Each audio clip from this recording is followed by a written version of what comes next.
Hi my dear friends and farmers.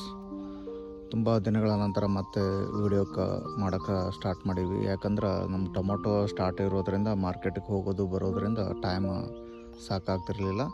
ಇವತ್ತು ಏನಂದ್ರೆ ನಮ್ಮ ಹಾವೇರಿಯಿಂದ ನಮ್ಮ ಆತ್ಮೀಯರಾದ ಮಂಜು ಶಾಸ್ತ್ರಿಗಳು ನಿನ್ನೆ ಅವರು ತೋಟದಲ್ಲಿ ನಿಂಬೆ ಗಿಡ ಮತ್ತು ಅದರೊಳಗೆ ನುಗ್ಗಿ ಕ್ರಾಪ್ ಮಾಡ್ಬೇಕಂತ ನಮಗೆ ಚರ್ಚೆ ಮಾಡಿ ನಮ್ಗೆ ಕಾಲ್ ಮಾಡಿ ಸಲಹೆ ತೊಗೊಂಡಿರೋರು. ಯಾಕಂದ್ರೆ ನಾನೇನು ಹೇಳಿದೆ, ನಿಂಬೆ ಗಿಡ ಯಾವಾಗಲೂ ನಮ್ಮ ಭಾಗದ ಕಡೆ 20 ಫೂಟಿಗೊಂದು ಸಾಮಾನ್ಯ ಹಚ್ತಾರೆ. 20 ಫೂಟಿಗೆ ಮತ್ತು ನಾನು ಹೇಳಿದೆ 30 ಫೂಟಿಗೊಂದು ನಿಂಬೆ ಗಿಡ ಹಚ್ಬೇಕಂತ ನಾನು ಅವ್ರಿಗೆ ಸಜೆಸ್ಟ್ ಕೊಟ್ಟೆ.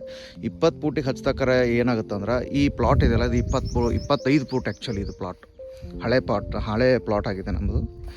ಈ 25 ಫೂಟಿಗೊಂದು, ಈಗ ಇಲ್ಲಿ ಒಂದು ಗಿಡ ಇದೆ, ಇಲ್ಲಿ ಗಿಡ ಇದೆ, ಇಲ್ಲಿ ಗಿಡ ಇದೆ, ಈ ಥರ ಸಮೀಪ ಹಚ್ಚೋದ್ರಿಂದ ನಿಮ್ಗೆ ಮುಂದೆ ಕಾಯಿ ಹರಕ್ಕೂ ತ್ರಾಸಾಗುತ್ತೆ. ಮತ್ತು ಇಲ್ಲೆಲ್ಲಿ ಗಾಳಿ ಆಗಾಡಲ್ಲ, ಇಲ್ಲೆಲ್ಲಿ ಕಾಯಿನೇ ಇಲ್ಲ ನೋಡ್ರಿ, ಈ ಥರ ಗಾಯನೇ ಆಡಲ್ಲ. ಈಗ ಹೊರಗಡೆ ನೋಡ್ರಿ, ಹೊರಗಡೆ ಎಲ್ಲಿ ಗಾಳಿ ಆಡುತ್ತೆ ಈ ಥರ ಕಾಯಿ ಹಚ್ಚುತ್ತೆ.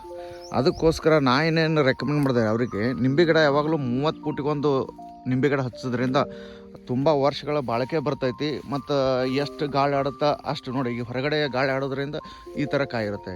ಎಷ್ಟು ಗಾಳಿ ಆಡುತ್ತೆ ಅಷ್ಟು ನಿಂಬೆ ಗಿಡ ನಮ್ಗೆ ಇಳುವರಿ ಜಾಸ್ತಿ ಕೊಡುತ್ತೆ. ಅದೇ ರೀತಿಯಾಗಿ ನಾನು ಈ ಹೊಸ ಪ್ಲಾಟ್, ಈಗ ನೋಡಿರಿ ಈ ಹೊಸ ಪ್ಲಾಟ್ ಇದು ನಾನು 30 ಫೀಟಿಗೊಂದು ಹಚ್ಚಿ, ಈಗ ಆಲ್ರೆಡಿ 2 ವರ್ಷ ಆಯಿತು. 2 ವರ್ಷದ ಗಿಡ ಅದು. ನಾವೀಗ 30 ಫೂಟಿಗೊಂದು ಹಚ್ಚಿದ್ದೇವೆ. ಇದು ನೋಡ್ರಿ, ಈ ಥರ ಗಾಳಿ ಎಷ್ಟು ಗಾಳಿ ಆಡುತ್ತೆ ಅಷ್ಟು ಇಳುವರಿ ಬರುತ್ತೆ, ಯಾವುದೂ ರೋಗ ಬರಲ್ಲ. ಅದಕ್ಕೋಸ್ಕರ ನೀವು ಯಾರೇ ನಿಂಬೆ ಗಿಡ ರೈತ ಬಂದವ್ರು ಹಚ್ಚೋದ್ರಾದ್ರೆ ಕಾಗಜಿ ನಿಂಬೆ ಹಚ್ಚಬೇಕು. ನಮ್ಮ ಕಡೆ ಇಂಡಿ ಫೇಮಸ್ಸು. ಹಚ್ಚೋದ್ರಾದ್ರೆ ನೀವು 30 ಫೂಟಿಗೊಂದು ಸಸಿ ನಾಟಿ ಮಾಡಿದ್ರೆ ನಿಮಗೆ ದೀರ್ಘಕಾಲ ಬರುತ್ತೆ ಮತ್ತು ಇಳುವರಿನೂ ಜಾಸ್ತಿ ಬರುತ್ತೆ.